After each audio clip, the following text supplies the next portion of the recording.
أعوذ بالله من الشيطان الرجيم. بسم الله الرحمن الرحيم.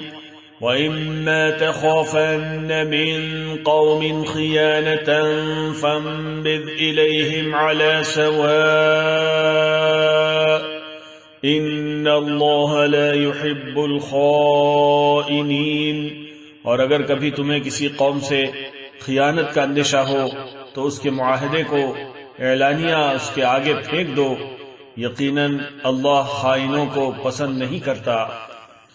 وَلَا يَحْسَبَنَّ الَّذِينَ كَفَرُوا سَبَقُوا إِنَّهُمْ لَا يُعْجِزُونَ.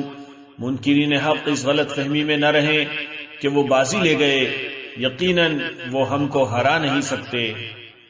وَأَعِدُّوا لَهُم مَّا اسْتَطَعْتُم مِّن قُوَّةٍ وَمِن رِّبَاطِ الْخَيْلِ تُرْهِبُونَ بِهِ عَدُوَّ اللَّهِ وَعَدُوَّكُمْ وَآخَرِينَ مِن دُونِهِمْ لَا تَعْلَمُونَهُمْ اللَّهُ يَعْلَمُهُمْ وَمَا تُنفِقُوا مِن شَيْءٍ فِي سَبِيلِ اللَّهِ يُوَفَّ إِلَيْكُمْ وَأَنتُمْ لَا تُظْلَمُونَ.